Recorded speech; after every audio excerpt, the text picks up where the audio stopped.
Pessoal, vamos lá então. Começar aí nossa aula. O pessoal já vai entrando.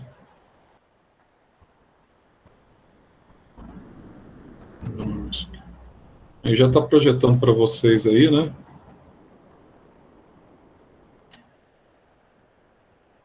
Deixa eu entrar na tela aqui da biblioteca. Então, pessoal, nós estávamos falando da evolução agora há pouco, evolução dos seres vivos. Falamos um pouquinho de Charles Darwin e o Joseph Baptiste Lamarck, né? Seleção natural e a lei do uso e desuso. Agora, esses seres vivos, essas espécies de seres vivos que nós temos hoje no planeta, eles são catalogados e apresentam algumas características em comum que nós já estávamos falando ao longo das aulas anteriores. Então, primeiro, quais são as características gerais dos seres vivos? Tá? Quando nós analisamos essas características gerais, o que nós temos aqui de importante a ser mencionado em função dessas características? Por exemplo, composição química. Nós falamos bastante sobre essa questão aqui de composição química com vocês nas aulas anteriores, né? Quando nós analisamos aqui a composição química dos seres vivos, nós vamos ver aqui que os sais minerais, hoje até nós falávamos em aula, os sais minerais eles são extremamente importantes nessa composição química juntamente com a água.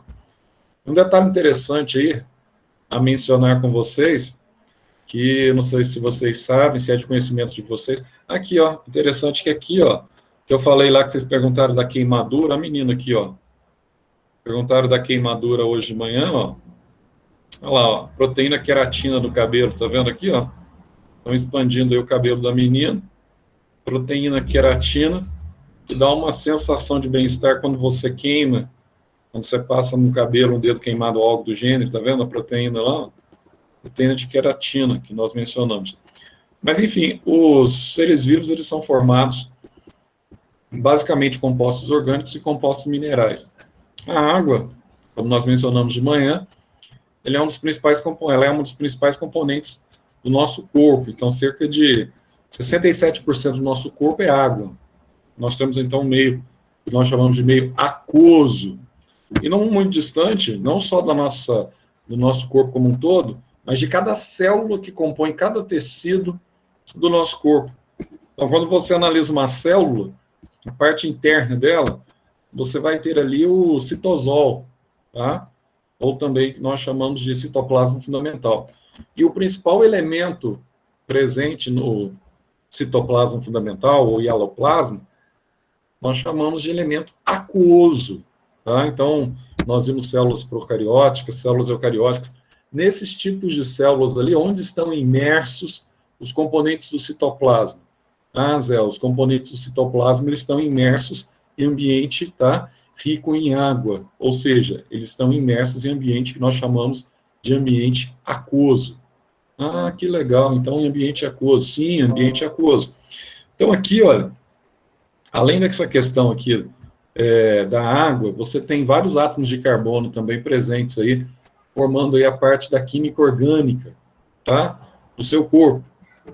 Zé, outra coisa. Por que vitaminas e sais minerais eles são tão importantes? Bom, quando a gente fala de vitaminas e sais minerais, nós devemos lembrar aqui de dois aspectos interessantes. Primeiro, as vitaminas, na verdade, elas só são absorvidas, porque vitaminas, normalmente, com exceção da vitamina D, que ela é sintetizada, né, em participação no nosso organismo, mas as demais vitaminas, elas só são absorvidas no nosso corpo se você tiver a presença de sais minerais. Então, a vitamina é aquilo que você tem que comer, que vem no meio externo, para você adquirir reserva daquilo que você está comendo, tá? Então, principalmente aqui, ó, a vitamina necessita dos sais minerais essenciais para a sua absorção e para a sua eficiência no nosso corpo. Então, aqui você vai ter elementos, por exemplo, que formam aquilo que nós chamamos de compostos orgânicos. Você vai ter o carbono, você vai ter o hidrogênio, que é um dos elementos mais comuns, tá, no nosso corpo, junto com o carbono. Você tem aqui o oxigênio, o nitrogênio, o fósforo, o enxofre. Esses daqui são os macroelementos. O que significa isso, Zé? macroelementos. São elementos encontrados em grandes concentrações nos seres vivos. Isso que nós chamamos de macroelementos, ou seja, elementos em grandes concentrações nos seres vivos. Nossa, mas que legal, hein? Esses elementos em grande concentração. Legal. Então, aqui você vai ter, então, compostos orgânicos e compostos inorgânicos. Principais compostos inorgânicos, água e sais minerais, de uma forma geral, tá? Como que nós obtemos os sais minerais, a água? Muitas vezes a gente acha que a gente obtém água apenas na hidratação, apenas quando nós estamos tomando água. Tomar água é uma forma de você adquirir água, e normalmente essa água, ela vem consigo, carrega consigo já os sais minerais também, né?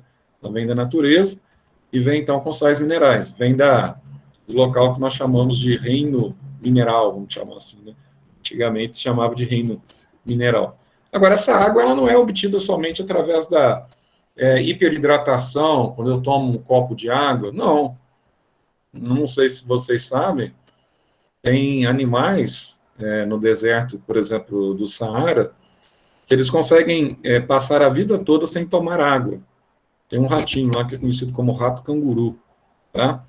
Esses animais, eles não bebem água durante toda a vida, até porque em condições totalmente desfavoráveis fica difícil eles se hidratarem em regiões extremas de temperatura 55 graus Celsius. Então, esses animais eles são legais, por exemplo, o rato com canguru. Por que eles são legais? Porque a forma que eles têm de obter água é através do tecido adiposo. Zé, tecido adiposo é um tipo de tecido conjuntivo? Sim, é um tipo de tecido conjuntivo. É o tecido gorduroso. E esse tecido gorduroso, ele tem alta reserva de água. Zé. Então, nesse tecido gorduroso, há alta reserva de água. Sim, alta reserva aquática. Então, o que acontece? De onde que ele subtrai a água para a sua sobrevivência? Do tecido gorduroso dele, ou do tecido adiposo. Tá? Ele não ingere água, mas ele ingere outros alimentos. Ao ingerir outros alimentos, ele acumula gordura. Ao acumular gordura, ele consegue, então, subtrair da gordura a água necessária para a sua sobrevivência. Bem legal, né? Bem legal. Outra coisa interessante. Então, às vezes, quando você está comendo, por exemplo, uma fruta, uma melancia. Melancia, por exemplo, 95% dela praticamente é água. Tá? Uma folha de alface. 95% da folha de alface também é água. Então, nessas circunstâncias, quando você está comendo aí vegetais, frutas, tá? São um tipo de alimentos que também são ricos em água. Tá? Então, eu posso ingerir água sem necessariamente estar tomando água. Então, tomar água é uma parte do processo. Agora, ingerir frutas e hortaliças também é outra parte do processo que permite a entrada de água no seu organismo. Agora, no nosso organismo, nós temos também substâncias orgânicas, que são ingeridas ou que são sintetizadas. Por exemplo, você tem os carboidratos, que nós ingerimos na alimentação. Quando nós falamos aqui em carboidratos, nós estamos nos referindo sobre açúcares em geral. Nós temos aqui os lipídios, também conhecidos como as gorduras em geral, tá? Que você ingere. Aqui você tem gorduras sólidas, que nós chamamos de gorduras saturadas, em gorduras mais líquidas, né, que a gente chama de insaturado.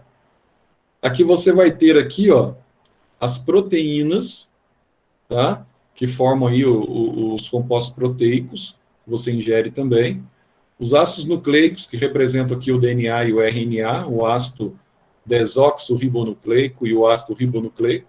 E as vitaminas, né, que não precisam ser digeridas. Todos aqui anteriormente, eles precisam ser digeridos. As vitaminas não são digeridas.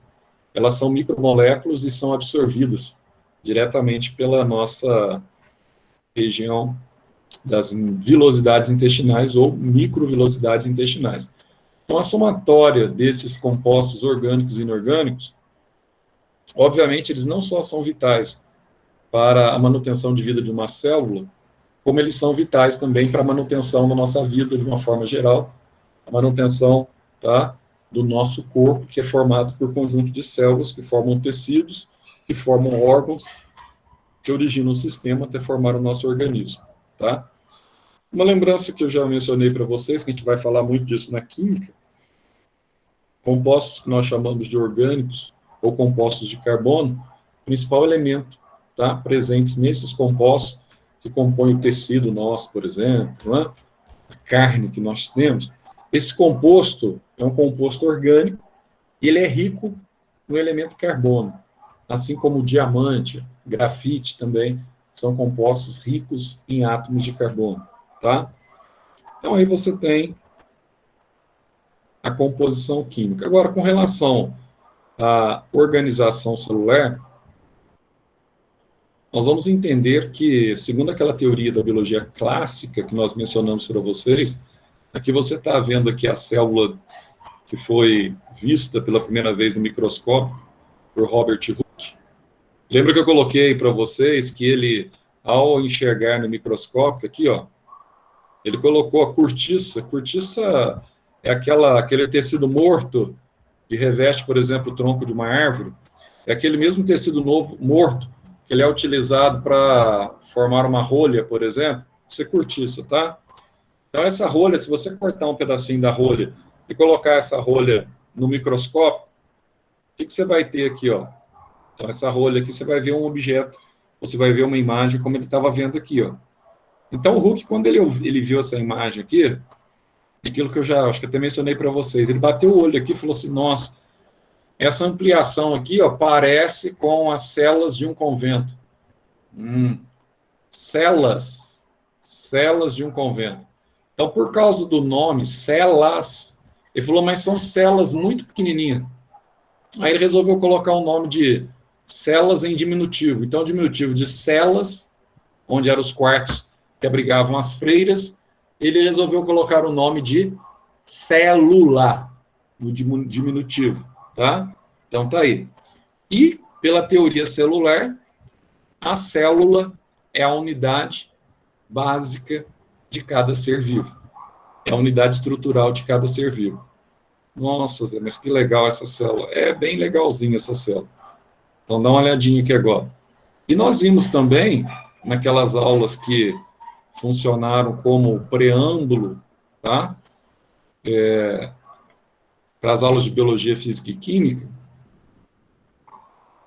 nós vimos aqui que o Hooke, ó, ele formulou, então, essa teoria, que é a teoria celular, e, basicamente, essa teoria ela está focada que um ser, ele, para ser considerado ser vivo, ele tem que ter pelo menos uma célula. Daí aquela discussão que existe, né, com relação aos vírus, porque se os vírus não têm células, vocês são seres acelulares, então, nessa perspectiva, eles não poderiam ser considerados seres vivos. Mas eles não poderiam ser considerados seres vivos. Não poderiam ser considerados seres vivos, segundo a biologia clássica. A biologia contemporânea já tem como meta classificar como seres vivos todos os seres que conseguem crescer, desenvolver e se multiplicar. Agora, o vírus até consegue fazer isso, mas dentro de uma célula hospedeira. Por isso que, se ele consegue fazer isso dentro de uma célula hospedeira, o nome dele, na biologia, nós chamamos de parasitas intracelulares obrigatórios. Tá? Essa é a nomenclatura comum que nós damos para vírus. Portanto, esses indivíduos que compõem a teoria celular, eles podem ser tanto indivíduos unicelulares, quanto indivíduos que nós chamamos de multicelulares. Nossa, Zé, uni e multicelular. Antigamente usava-se mais o nome pluri, tá? Então, unicelular, quando você pega uma bactéria, por exemplo, o indivíduo em si é constituído por uma única célula, né? E essa célula é procariótica. Você tem uma única célula que constitui uma bactéria. Então, você tem um indivíduo unicelular. Você pega o nosso caso, nós somos formados por conjunto de células que compõem os tecidos. Portanto, nós temos aqui, ó, um sistema todo multicelular, tá? Nossa, que legal isso, né? É extremamente legal. Agora, um detalhe interessante. Com relação a essas células, o que nós temos em comum entre uma célula primitiva e uma célula mais complexa?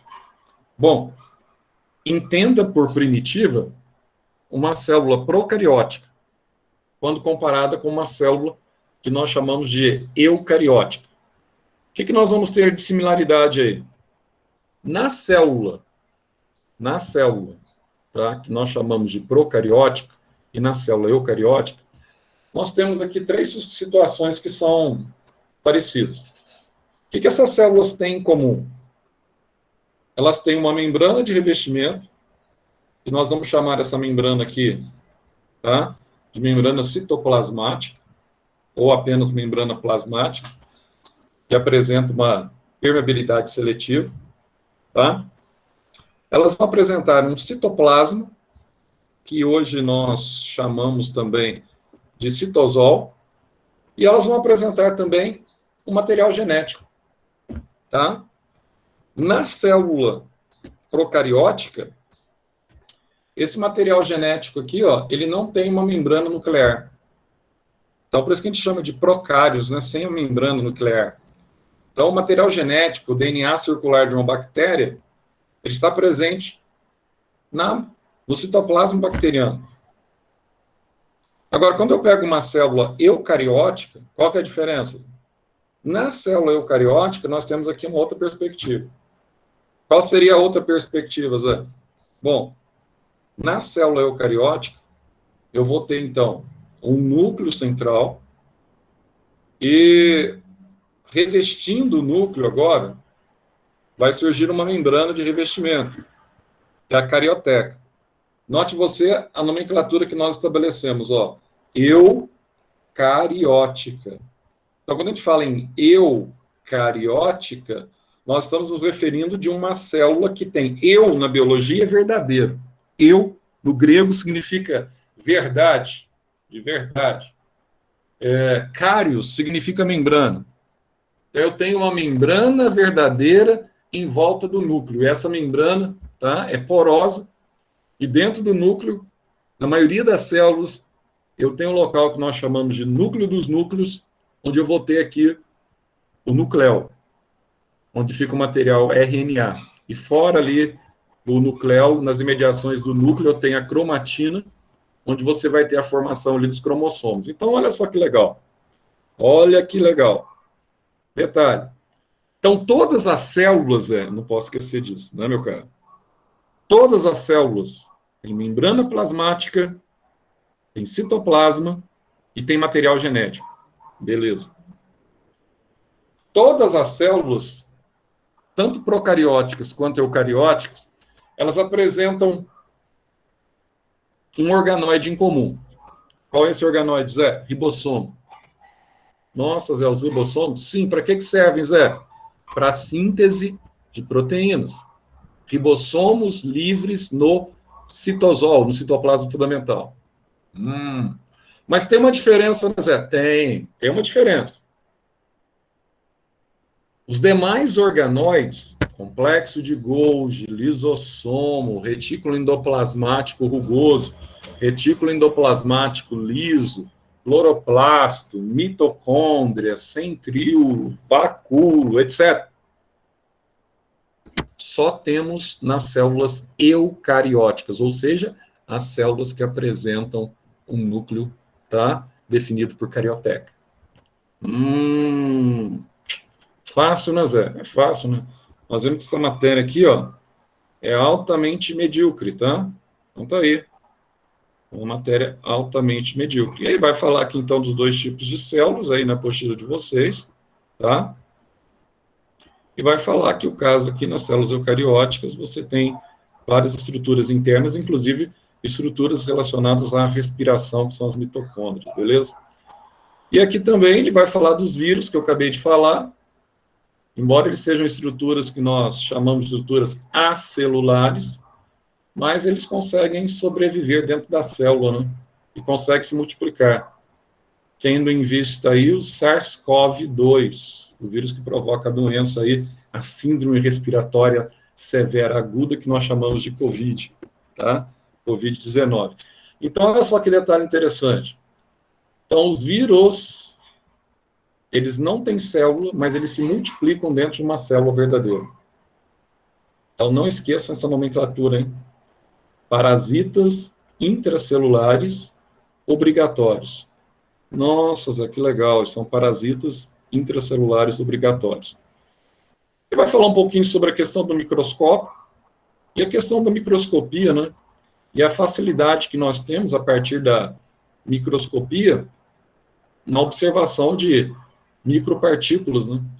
Então, por exemplo, quando você tem condição de enxergar um vírus, no microscópio eletrônico, até mesmo a estrutura de uma bactéria, ou até mesmo a parte molecular da bactéria, o genoma da bactéria, isso facilita em muito, tá? Para você, posteriormente, desenvolver, tá? Uma técnica para você conseguir um antibiótico efetivo contra essa bactéria, ou uma vacina efetiva contra esse vírus, tá? Então, a evolução da microscopia, principalmente da microscopia eletrônica, tá?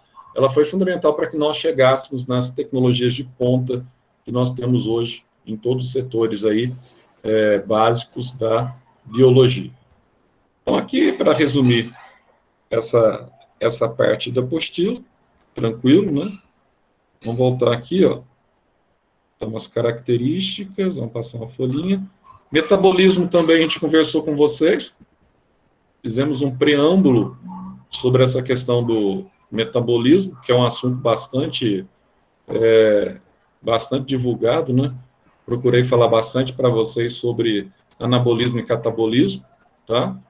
Ou seja, o que a gente chama de metabolismo construtivo e metabolismo destrutivo. Então, aqui nós vamos ver, ó, os dois tipos de metabolismo. Ah, Zé, então como é que os seres vivos eles conseguem, então, a partir de cada célula, ele consegue desenvolver o processo vital? Através do metabolismo, tá? Agora, nós temos células que apresentam, tá, metabolismos próprios. Por exemplo, quais são esses metabolismos, quais são os tipos desses metabolismos, Zé? Então, nós vimos que o catabolismo, vamos lembrar? É o metabolismo destrutivo. O que é isso, Zé?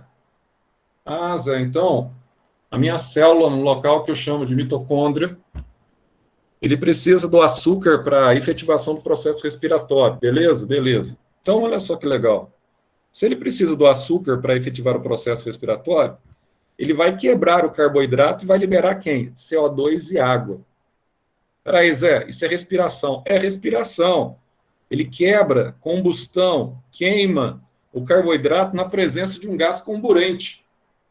Esse gás comburente é o oxigênio. Aí, olha só, quando a glicose é queimada, libera uma energia na forma de ATP. A gente vai falar muito mais sobre isso mais adiante na apostila. Essa energia na forma de ATP é energia que ficará estocada para a célula utilizar nas suas reações internas, nas suas reações metabólicas. Então, olha que legal. Nossa, Zé, então, ó, metabolismo destrutivo é quando eu pego um composto complexo, como a glicose, quebro num composto mais simples, que é o CO2 e água, que é uma toxina, o CO2, que deve ser expelida no nosso corpo. Então, quando você está respirando, quando você está liberando o ar para fora, você faz esse processo, está saindo aqui água vaporizada e está saindo também dióxido de carbono, que é o CO2, que tem que ser liberado do seu sangue porque é uma toxina. Então, por isso que nós chamamos de catabolismo, metabolismo destrutivo, que libera catabólitos. Ou seja, o que são os catabólitos? São substâncias tóxicas que não podem permanecer no nosso corpo. Ah, quando eu libero o xixi, Zé, eu estou liberando um catabólico? Está liberando um catabólico.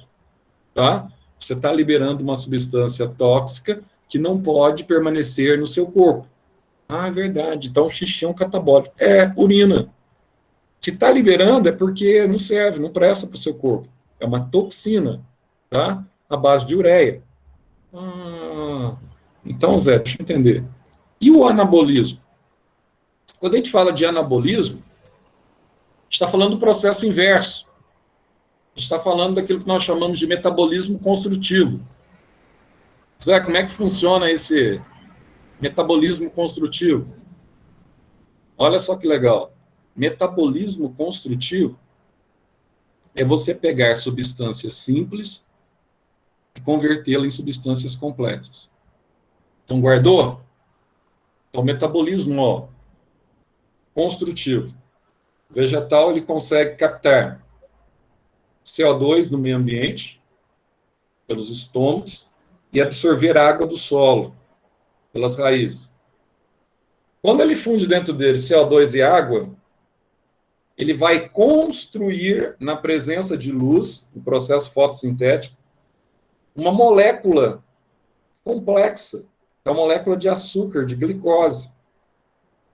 Então, Zé, o processo de fotossíntese, ele é um processo de metabolismo construtivo? Com certeza. O processo de respiração, onde eu pego uma substância complexa, faço o caminho inverso e converto em substâncias mais simples, é o metabolismo destrutivo? Com certeza. Então, não se esqueçam disso. Anabolismo, metabolismo construtivo. Peguei uma cadeia de aminoácidos e formei um polipeptídeo, por exemplo, uma proteína. Anabolismo. Zé, peguei uma proteína, hein? Caiu no meu estômago, ela vai ser digerida por enzimas, como pepsina, tripsina, enteroquinase, depois no duodeno, né? Também. Zé, e aí? Então, a tripsina e a enteroquinase é no duodeno, só a pepsina que é no estômago. E aí, Zé? E aí que aquela proteína complexa é quebrada, formando fragmentos de aminoácidos. Isso é destrutivo. Construtivo é quando você pega vários fragmentos e forma uma proteína complexa. Tá? Então, quando você realiza a síntese de proteínas no nosso corpo, na parte interna do retículo endoplasmático granuloso, onde você tem os ribossomos, nós temos o metabolismo construtivo. Quando você realiza o processo inverso agora, a quebra de proteínas em frações menores, nós estamos realizando, então, um metabolismo destrutivo, conhecido como catabolismo. Nossa, então isso é facinho, né, Zé? Aqui está até mostrando para vocês, ó, os dois processos que eu acabei de falar para vocês aí, ó. Olha que legal. Olha só que legal. Quando eu comparo aqui a respiração com fotossíntese. Zé, quando eu comparo a respiração com a fotossíntese, olha que legal, ó. A molécula de glicose, ela entra na célula, ela é quebrada na presença de oxigênio e libera gás carbônico, água e energia na forma de ATP. Então, aqui você está quebrando uma molécula complexa em uma molécula simples. Que legal. E aqui na fotossíntese, ó. Na fotossíntese, o que está acontecendo? Eu estou absorvendo CO2 do ar e água do solo, que na presença de luz, eu vou conseguir quebrar essa água e convertê-la, tá, em oxigênio, em gás oxigênio. Então, o oxigênio ele vem da quebra da água. E o CO2 que eu tenho aqui, ó, eu vou conseguir converter esse CO2 em glicose. Nossa, Zé, que legal. Então, esse CO2 é convertido em glicose. Simples assim. Muito fera, hein, Zé? Muito fera. Então, olha só aqui, ó. E genoma, Zé, você falou também pra gente? Falei.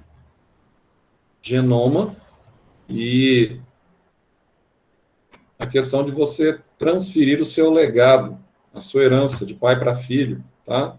Sua herança genética. Então, nós vamos ter aqui o genoma, ou aquilo que nós chamamos de hereditariedade. Nossa, Zé, isso aí é legal, é fera, né? É bastante fera isso aí, tá? Genoma e hereditariedade. Aliás, vai ficar muito mais fera. A Elvira ainda não fez, eu acho, horário de prova. Até vou ver os horários que ela vai marcar, os horários nossos aí de prova. O dia da prova de vocês vai ser bom pra gente... Você vai ver que não tem nada... A Elvira fez Já fez um pré-horário? Já fez, só que ela não colocou você nas provas mensais. Beleza. Então, é porque ela vai esperar eu marcar, então. Ela faz isso mesmo, tá? Porque eu acho que ela lá é só o cronograma da prova diagnóstica, não é das provas do bimestre. Deve ser a primeira lá, diagnóstico. Ela não deve ter feito ainda a bimestral, mas a gente vai fazer 2 provas. Mas ela falou que tem as matérias as provas do SAS, as quais a gente vai fazer as matérias, as que a gente ainda tem esse ano, vão valer como mensais, porque não daria tempo de fazer 3 provas de cada matéria, praticamente. Entendi. Algumas seriam só 2, mas aí vai valer como mensal. Então, Porque aí não no daria caso, tempo de fazer 3 provas, tipo, de matemática. Aí vai ser a do SAS e a sim. bimestral.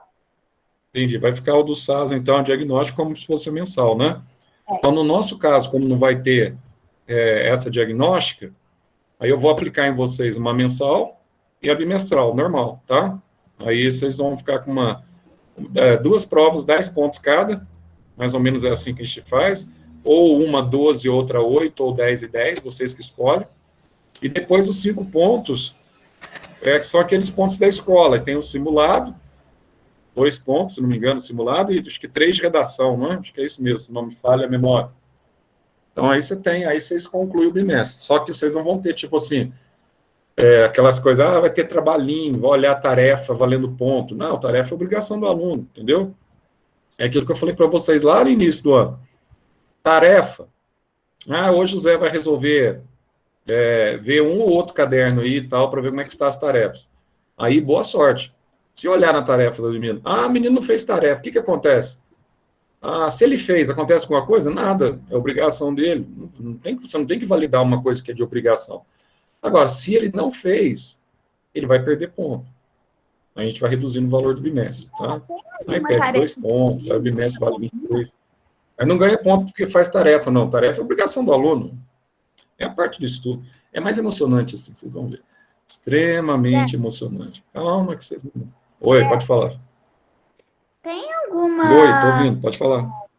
Tem alguma tarefa de física para amanhã? Não. Combinei com vocês que eu vou resolver os exercícios, né? Então, assim, precisa preocupar com aqueles... Amanhã a gente vai começar também a apostila já. Agora está na hora de começar a apostila. E depois vocês terão, eu vi ainda não marcou com vocês, vocês vão ter plantões, se não me engano agora, depois eu tenho que ver com a Elvira direitinho, que são tantas informações que às vezes a gente fica até... Mas vocês vão ter plantões um plantão semanal de química e um plantão semanal de física, viu? Para alunos que têm dificuldade, depois a gente vai começar a fazer exercício, etc. Aí o aluno, eu estou com uma dificuldade aí em física, nesse tipo de exercício. O plantão é para os alunos que têm dificuldade. Às vezes não consegue, muitas vezes, acompanhar, tem dificuldade na área de exatas, às vezes não consegue acompanhar uma resolução na sala. Aí vai no plantão, a gente vai fazer uma lista, desenvolver essa lista com o aluno, mais devagar, etc., tal, possível, para que ele saia do plantão entendendo. É algo que vocês não tinham, não sei se vocês já tinham. Não, tinha de português, eu acho, né? Plantões de português, se não me engano. No ano passado. E biologia, não vai ter? E matemática. Então, aí como nós temos 2 plantões, se tiver necessidade, se falar assim, Zé, nós estamos bem em física e essa semana não tem dúvida nenhuma em física, nem em química, por exemplo, ou não tem em física, só tem em química. Você pode dar um plantão para a gente de biologia? Beleza. Então, vamos entender assim, nós temos 2 horários semanais para plantão. Aí vocês escolhem aqueles que vocês querem ir. Essa semana a gente quer física e química, semana que vem a gente quer, sei lá, química e biologia. Aí vocês escolhem, tá? Nós temos 2 horários. E, a princípio, enquanto não firmar essa questão aí das aulas, de firmar, que eu digo, enquanto ainda ficar essa indefinição, depois que firmar mesmo, falar assim, agora é aula presencial para todos mesmo, todo mundo, aí vai ser tudo lá na escola mesmo, né? Vai ser às tardes lá na escola. Enquanto isso não acontece, vai continuar as aulas à tarde, os plantões, sendo dado de forma online, tá? Então, vamos dar mais uma caminhadinha aqui. Olha só que legal aqui, ó. Então, genoma, vem a expressão aí, né? Genoma, né? São as moléculas de DNA que levam você as características que vocês receberam dos pais. Nós vamos falar muito sobre essas questões aqui, pertinentes a tipo de reprodução, tá? Então, a gente vai entender como é que essa molécula de DNA, o que é que essa molécula, o que são bases nitrogenadas que estão presentes nessa molécula de DNA. Nós vamos entender isso ao longo do ano, tá? Por que através desse famoso DNA dá para eu saber se eu sou filho de fulano, de Beltrano, etc. tal. Quais são as semelhanças, né, transferidas de pais para filho a partir da hereditariedade? E aqui também algo que nós já mencionamos para vocês, os tipos de reprodução, né? Vocês já conhecem bem, que ao longo do ensino fundamental, em algum momento vocês viram falar sobre reprodução assexuada e sexuada, ou até mesmo comigo.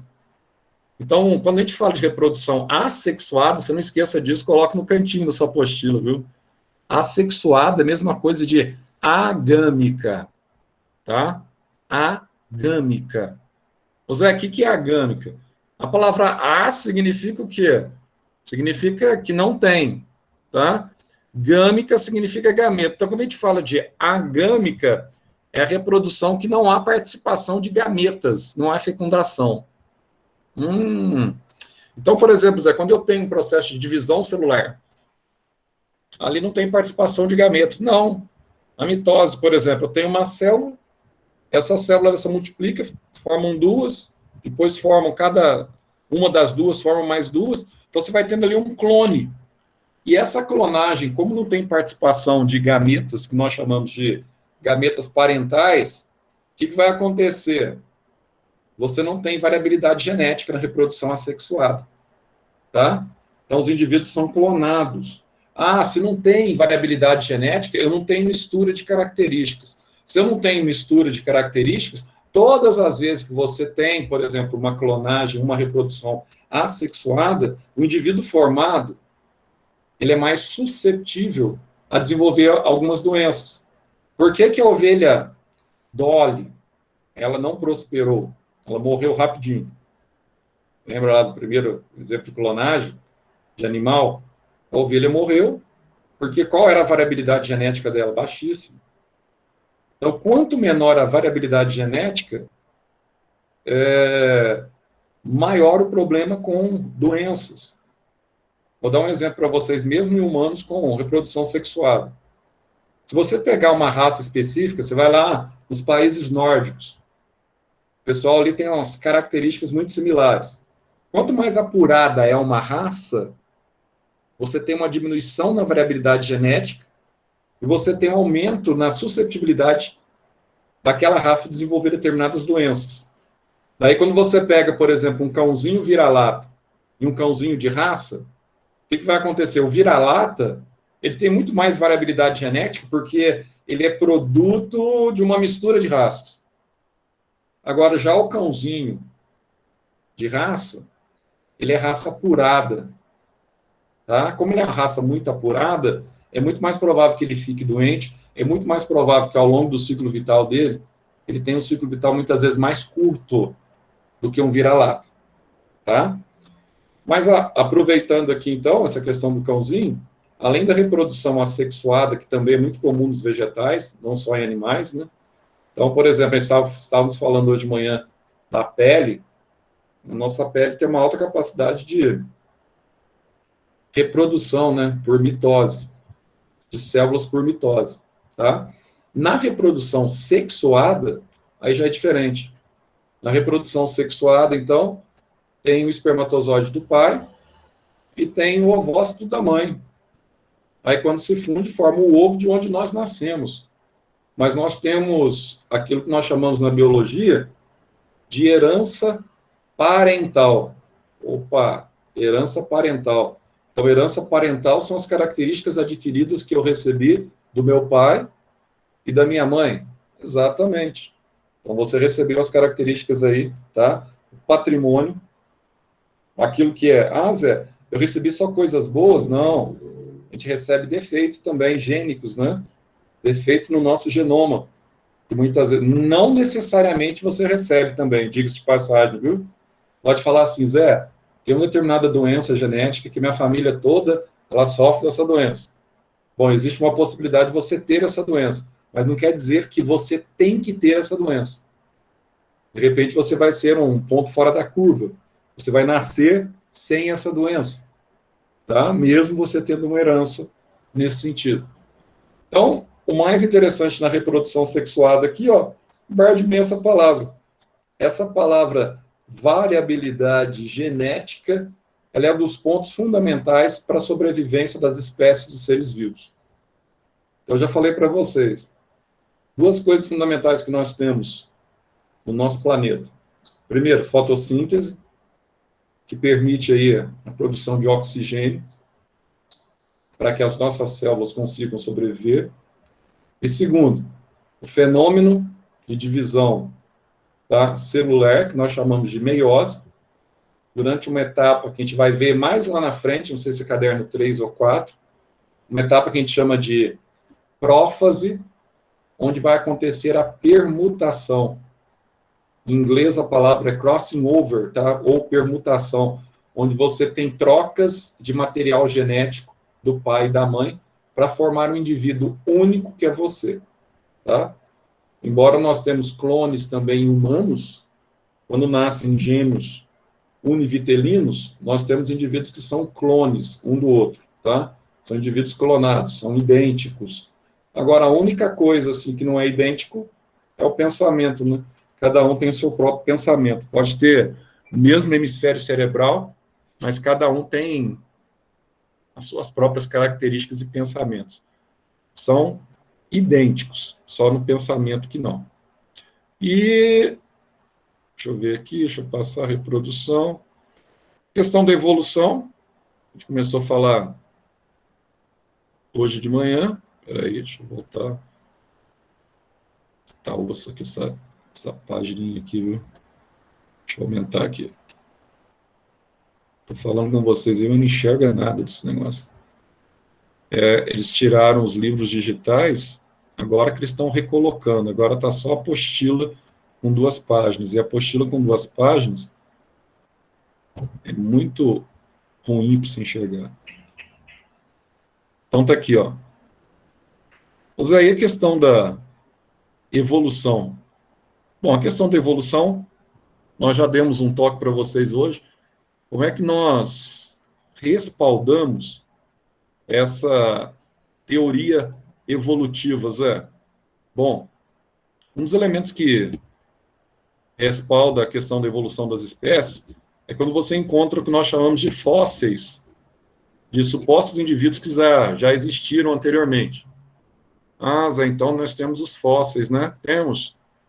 Então, através do processo de fossilização, alguns ossos, por exemplo, não entraram em decomposição, ficaram preservados por condições climáticas extremas. Ah, eles ficaram preservados, ficaram. E eles passam a ser, então, uma referência, muitas vezes, tá? De como seriam indivíduos no passado.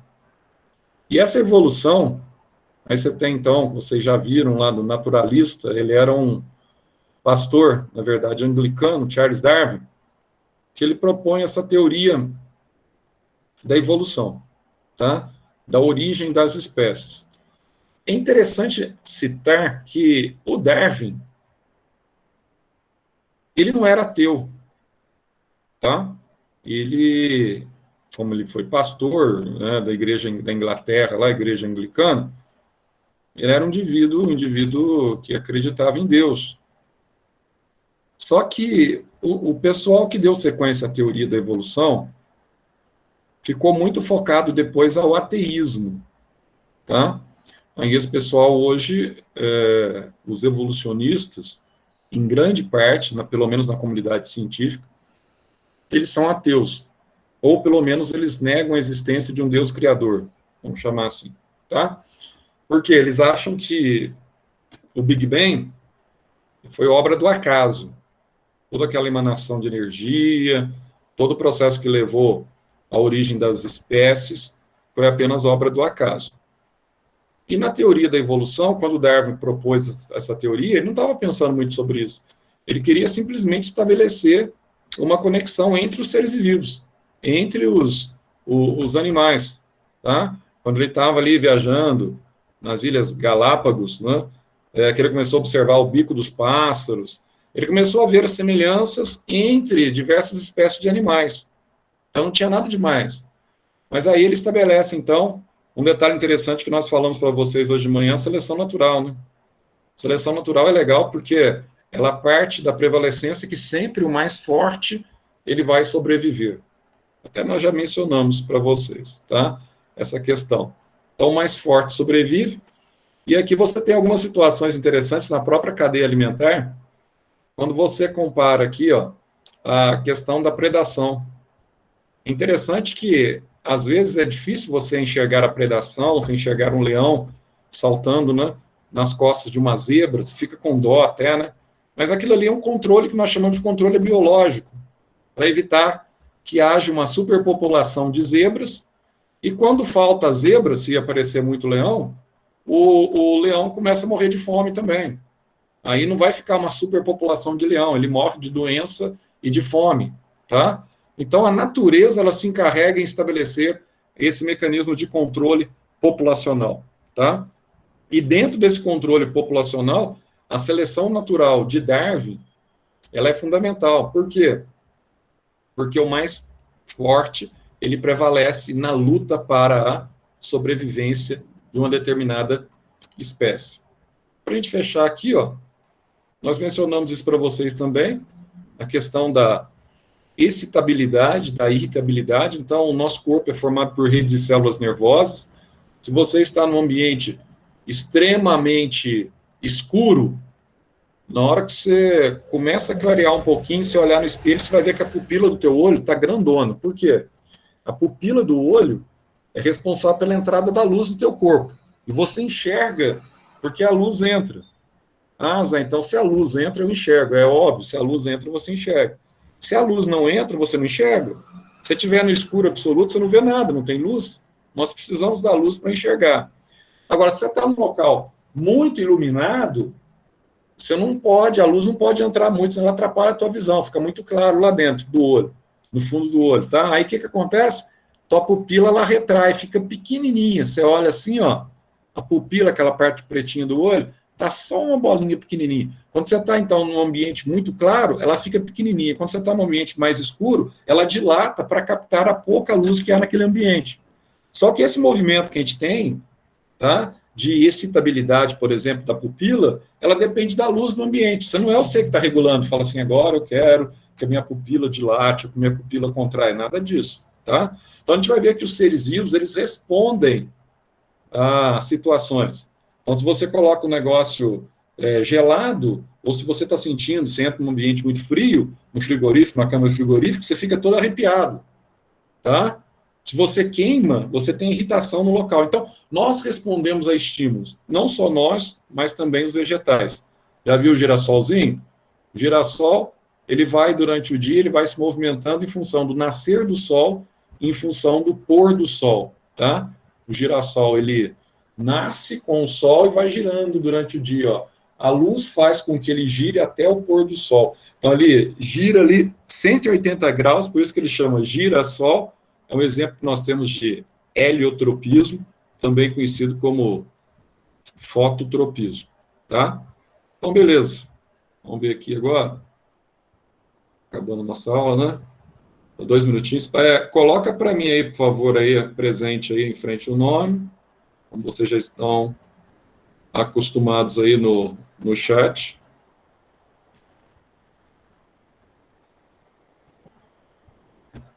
Coloca presente aí o pessoal aí que está presente. Beleza? Então é o seguinte, amanhã temos um encontro, acho que é os 2 últimos, nós ficamos sempre os últimos horários, né? Vocês estão bons. Amanhã, nos 2 últimos horários, nós estaremos com vocês lá, naquela matéria que vocês tanto amam, que é a física, tá? Pode ficar sossegado. Amanhã a gente vai começar também a apostila com vocês. Todo mundo com a apostila igual estava hoje. Amanhã a gente vai fazer umas ponderações na apostila. Ô Zé, se eu quiser levar, como é que chama lá? Caderno, leva o caderno talvez, que é melhor para vocês copiarem, né? Senão vocês vão sofrer muito escrevendo na apostila só. Beleza, então? Amanhã eu estou com vocês de novo. Tchau, tchau. Tchau, Zé. Falou, Zé. Até Tchau. amanhã. Tchau, Zé.